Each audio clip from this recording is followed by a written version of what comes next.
June 3, 1944, 72 hours before D-Day. An RAF squadron leader walks into his briefing room and reads the most insane order he's ever received.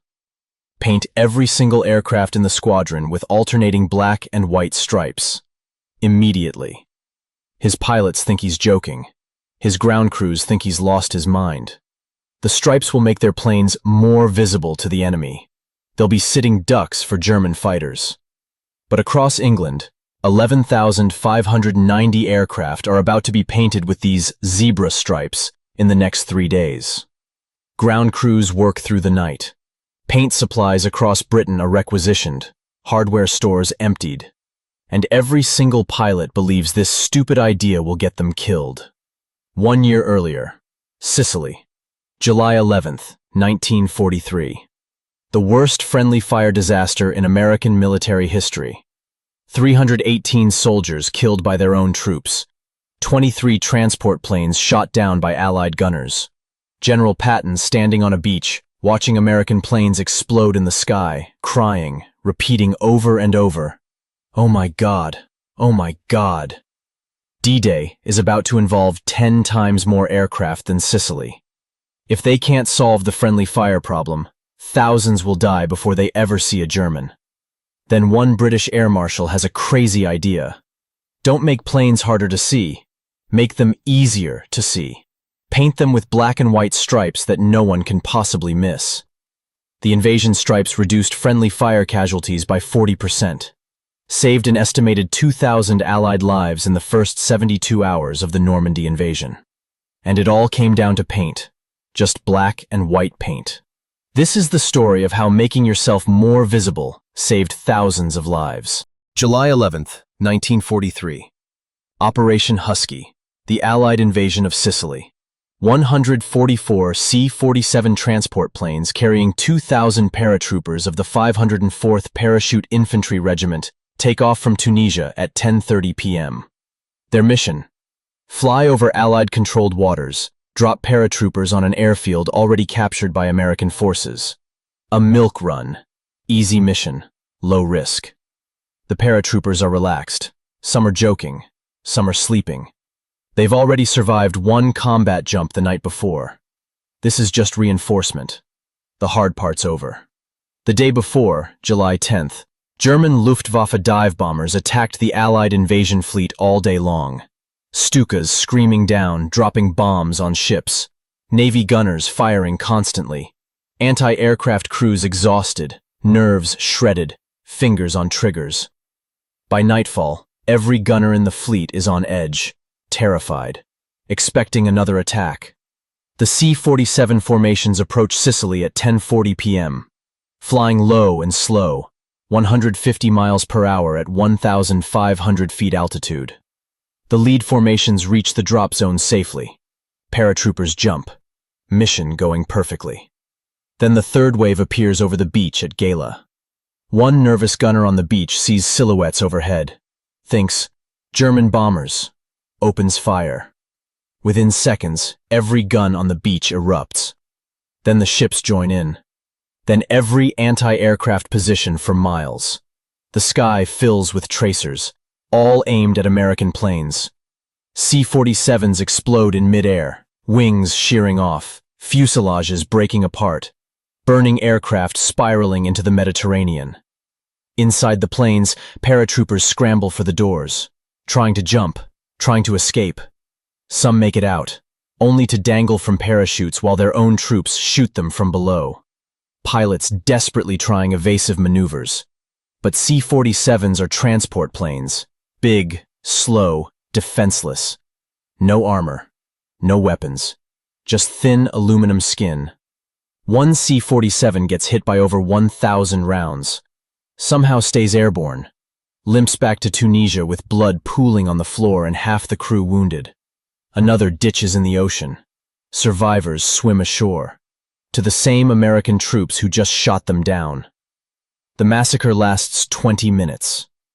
When it's over, 23 aircraft destroyed, 318 American soldiers killed or wounded. Not by Germans, by their own forces. General Matthew Ridgway, commander of the 82nd Airborne Division, stands on the beach watching his men die. He's crying, can't speak. General George S. Patton arrives, sees the wreckage, burning aircraft, bodies in parachutes hanging from trees. His own troops did this. Witnesses say Patton kept repeating, "Oh my God, oh my God," over and over. It's the worst friendly fire incident in American military history to that point. The core problem isn't stupidity or cowardice. It's identification. In the chaos of combat, at night, with hundreds of aircraft overhead, gunners have seconds to decide, friend or foe. The IFF system, identification friend or foe, uses electronic transponders. Aircraft send a signal. Ground receivers identify them as friendly. But in Sicily, the system is overwhelmed. Too many aircraft, too small an area, too much radio interference. The signals don't get through. Gunners see silhouettes. They don't know if it's a C-47 or a Ju-88. They have 3 seconds to decide. Everyone shoots first, asks questions later.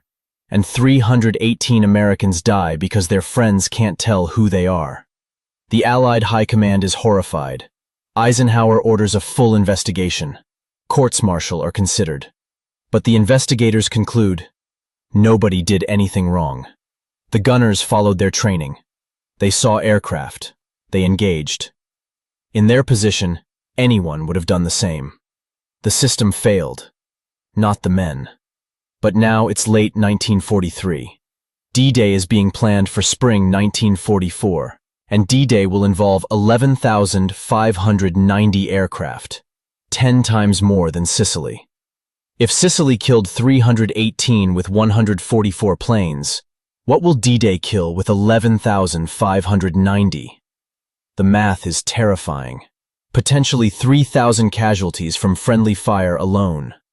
Eisenhower seriously considers canceling all airborne operations for D-Day. Too dangerous. The risk of friendly fire is too high. But without airborne troops securing the flanks, the beach landings could fail. They need a solution. Fast. Air Chief Marshal Sir Trafford Leigh-Mallory wasn't the most popular commander in the RAF. He was controversial, aggressive, some thought reckless. He'd commanded British fighters during the Battle of Britain and pushed for offensive sweeps over France that cost heavy casualties. But he had one quality that made him perfect for this problem.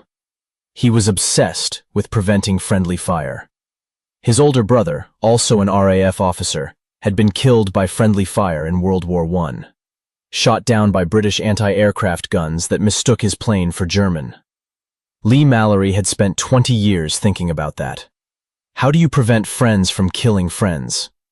In December 1943, he's appointed commander of the Allied Expeditionary Air Force, the man responsible for all air operations for D-Day. One of his first tasks? Prevent another Sicily. He reads every after-action report from the disaster, interviews survivors, studies the problem from every angle. The issue is clear. IFF systems can't handle the scale of D-Day. Electronic identification will fail when thousands of aircraft flood the airspace. They need visual identification, something gunners can see instantly, from any angle, in any light. But what? Previous attempts had failed. They tried special nose markings, too small to see from the ground. Colored smoke signals, wind scattered them.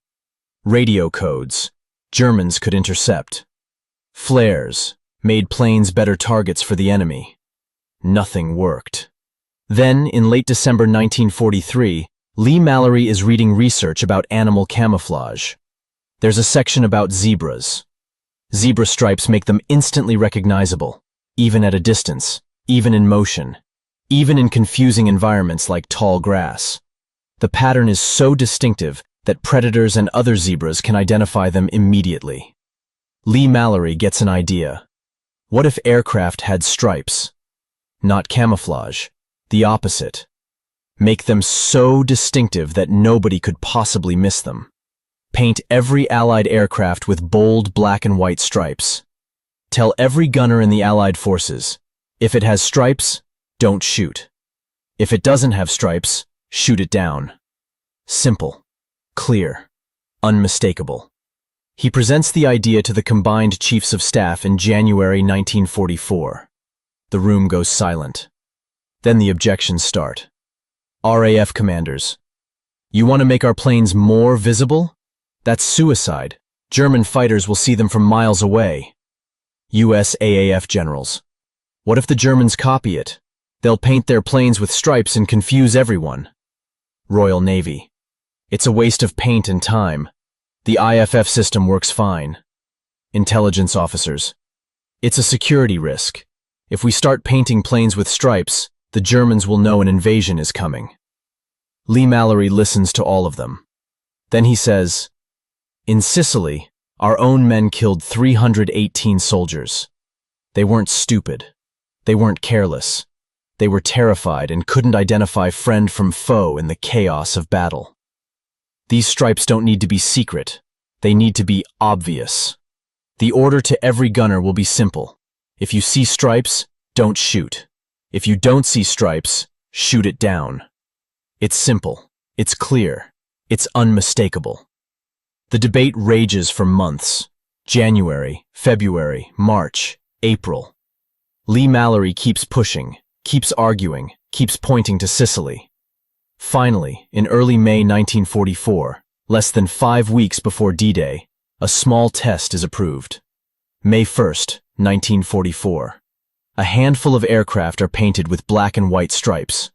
They fly over an Allied naval task force conducting invasion rehearsals. The ship's gunners are briefed. Striped aircraft are friendly.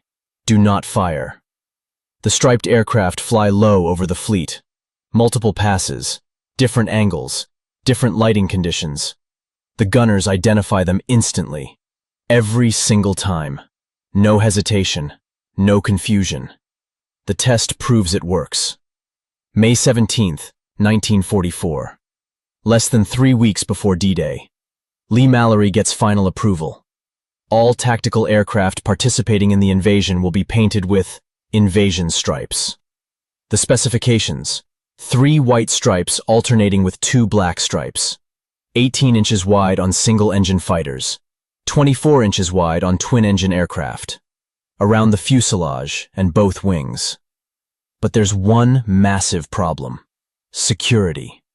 If the orders go out too early, word might leak to the Germans. German intelligence might figure out an invasion is imminent. Worse, the Luftwaffe might paint their planes with stripes to cause confusion. The solution: wait until the last possible moment. The orders are not issued until June 3rd, 1944. 3 days before D-Day. That gives ground crews 72 hours to paint 11,590 aircraft. 161 aircraft per hour. 2.7 aircraft per minute. For 3 days straight. Working around the clock. It's the biggest painting operation in military history. And nobody knows if it will work. June 3rd, 1944, 6 p.m. Fighter squadrons across England receive sealed orders. Squadron commanders open them, read them again, then call their crews together. Gentlemen, we've received orders to paint the aircraft, effective immediately. All aircraft will be painted with alternating black and white stripes around the fuselage and wings. The pilots stare. Someone laughs. Is this a joke, sir? No joke. Orders from the top. We start tonight.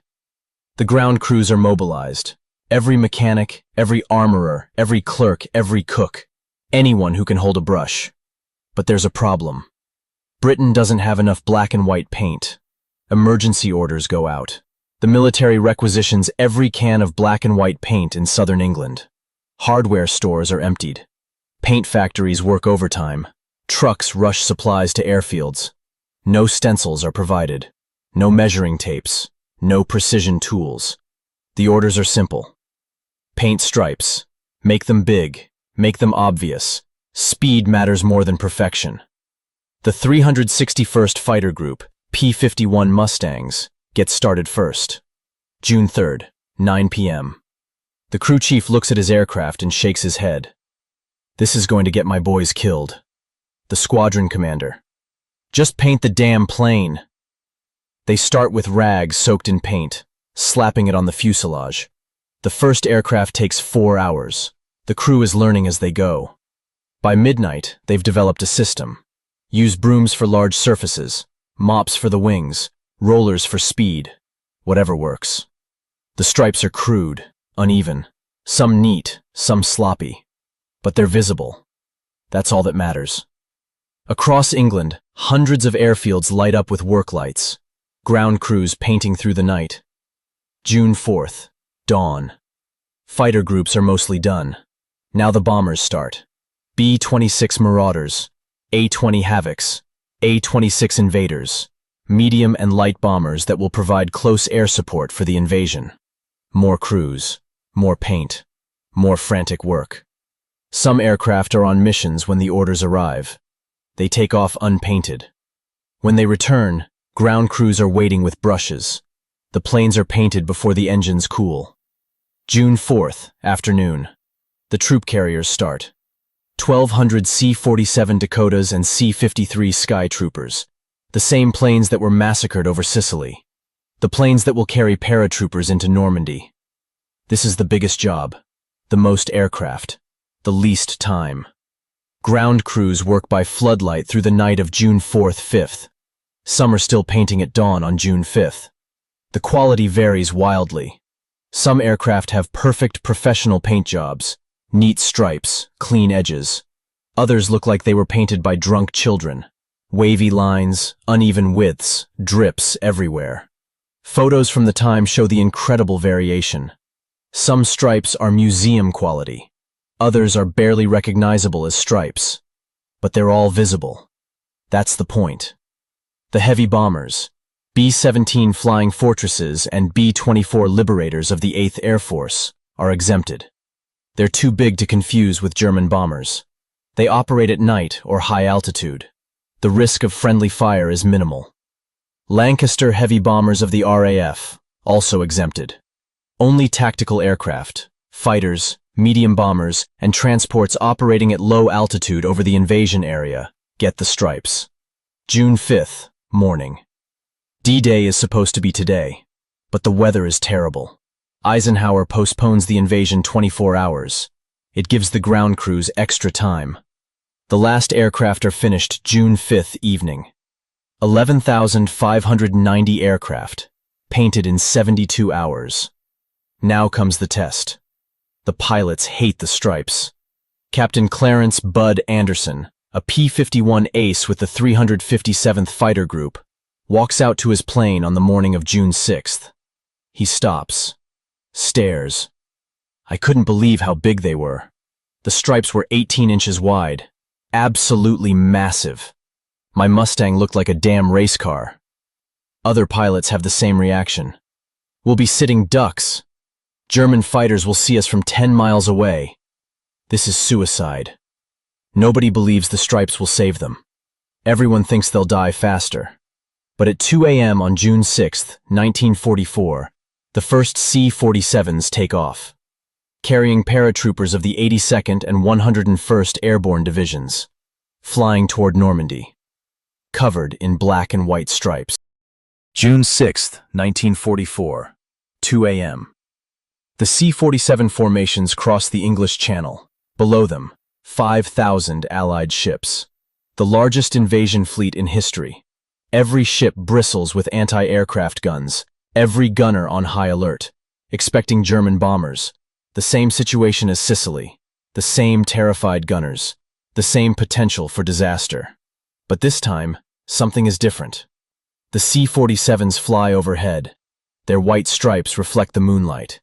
Even in darkness, the stripes are visible. Ships' crews have been briefed. Stripes mean friendly. Do not fire unless you're absolutely certain it's an enemy. The gunners see the stripes. They hold fire. The paratroopers drop safely over Normandy. Some are scattered by high winds. Some land in the wrong areas. But none are shot down by friendly fire. 0 friendly fire incidents during the airborne assault. The first test passed. Dawn breaks, 6:30 a.m. The beach assaults begin. Fighters sweep overhead. P-51 Mustangs, P-47 Thunderbolts, Spitfires, hundreds of them. Ground troops landing on the beaches look up. See aircraft overhead. See the stripes. Don't fire. The Luftwaffe barely appears on D-Day. Only a handful of German aircraft challenge the invasion. When they do show up, they have no stripes. The difference is instant and obvious. Allied gunners see a plane. Look for stripes. No stripes? Shoot it down. The system works perfectly. Captain Bud Anderson flies a 7-hour combat air patrol over Normandy in his P-51. The mission is grueling.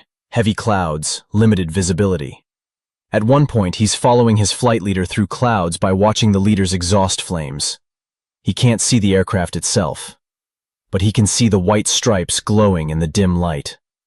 The stripes helped us maintain formation in bad weather. We could identify each other through clouds. I have to admit, it was a great idea. Other pilots report the same thing. The stripes have unexpected benefits beyond preventing friendly fire. They help avoid mid-air collisions in crowded airspace, help bombers find their formations after bombing runs, help rescue services identify downed aircraft. By the end of D-Day, Allied aircraft have flown 14,674 sorties over Normandy. Friendly fire incidents, 2. 2 aircraft possibly shot down by Allied forces. Out of 14,674 sorties, that's a 0.01% friendly fire rate. In Sicily, 23 aircraft lost out of 144 sorties, a 16% loss rate. The invasion stripes reduced friendly fire casualties by approximately 97%. Estimated lives saved just on D-Day, 500 to 800 soldiers. Over the next 3 months of the Normandy campaign, an estimated 2,000 to 3,000 lives saved. All because of paint. The Germans noticed the stripes immediately. Luftwaffe commanders discuss whether to copy them. Paint German aircraft with stripes to cause confusion. German intelligence officers advise against it. If we copy the stripes, the Allies will just change the pattern, and our own troops will shoot us down because they'll think the stripes mean enemy. The Germans never copy the stripes. But by the end of June, a problem emerges. The stripes on the upper wing surfaces make parked aircraft easy to spot from high altitude. German reconnaissance planes can see Allied airfields from miles away. The striped aircraft stand out like targets. German bombers and fighters start targeting parked aircraft. July 6, 1944. New orders. Remove stripes from upper wing surfaces. Keep the stripes on the fuselage and lower wings.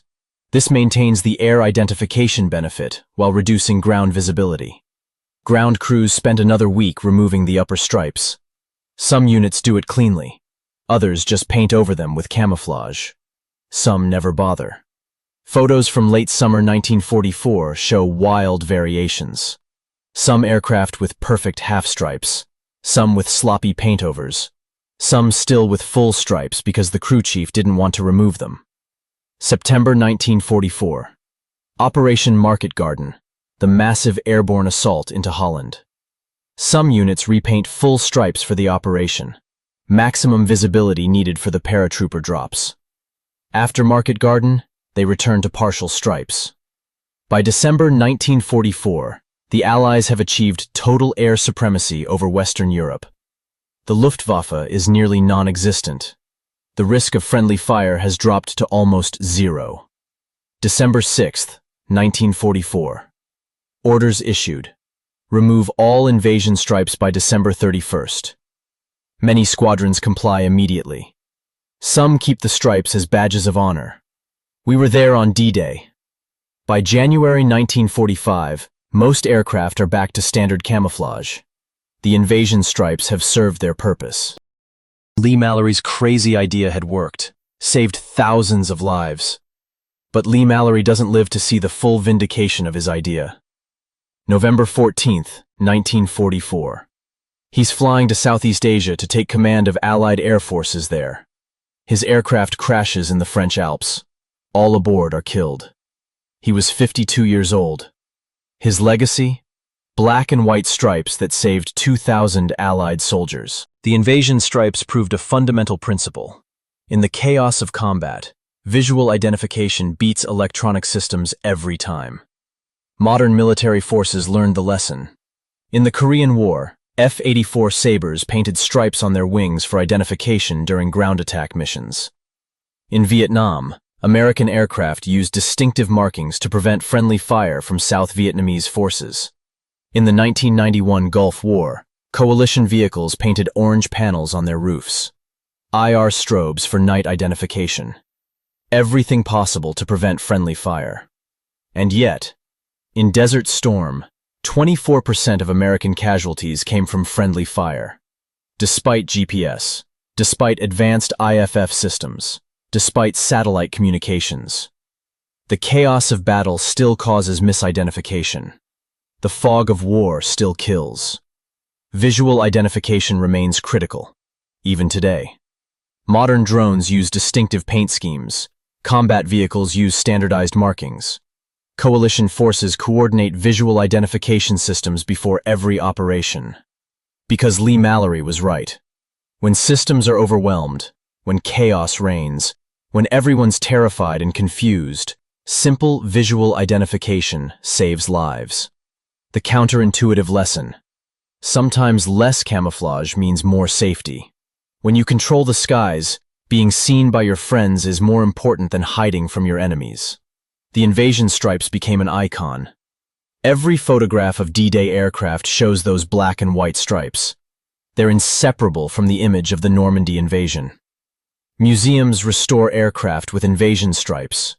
Air shows feature striped aircraft. When filmmakers make D-Day movies, they paint the planes with stripes. In 2014, for the 70th anniversary of D-Day, the Royal Air Force painted a Typhoon fighter with invasion stripes. In 2019, for the 75th anniversary, multiple aircraft worldwide were painted with stripes. In 2024, for the 80th anniversary, dozens of aircraft were painted with invasion stripes for commemorative flights. The stripes have become the symbol of D-Day itself. Think about what was achieved. 11,590 aircraft painted in 72 hours. A 97% reduction in friendly fire casualties. 2,000 lives saved. The cost. Black and white paint and labor. Leigh-Mallory didn't invent new technology. Didn't create complex systems. Didn't develop advanced tactics. He just painted stripes on airplanes. Sometimes the best solution is stupidly simple. Compare Sicily to Normandy. Sicily, without stripes. 318 killed or wounded by friendly fire. 23 aircraft lost. 16% loss rate from friendly forces. Normandy, with stripes. 2 possible friendly fire incidents. 14,674 sorties. 0.01% incident rate. Same armies, same navies, same aircraft types, same combat conditions. The only difference? Black and white paint. The result? Thousands of soldiers came home who would have died. Every pilot who thought the stripes would get them killed was wrong. Every ground crew member who thought it was a waste of time was wrong. Every commander who opposed the idea was wrong. Leigh-Mallory was right, and the proof is in the numbers. The final irony. Pilots feared the stripes would make them visible to the enemy, would make them easy targets, would get them killed faster. But the stripes didn't make them targets for German fighters. They made them recognizable to Allied gunners. The fear of being seen was a greater threat than actually being seen. Because in the chaos of D-Day, with thousands of aircraft overhead and terrified gunners on the ground, being invisible to your friends was more dangerous than being visible to your enemies. One man understood that, pushed the idea against all opposition, saved thousands of lives, all because he thought, what if we just painted them like zebras? Sometimes, the solution to an impossible problem isn't high-tech or complex or brilliant. Sometimes it's just paint. Black and white paint, applied by exhausted ground crews with mops and brooms and rags in a 72-hour frenzy. And it changed everything. If you want more untold stories of World War II innovations that saved thousands of lives through unconventional thinking, let me know in the comments. Hit that subscribe button. And remember, sometimes the simplest answer is the best answer. Thanks for watching.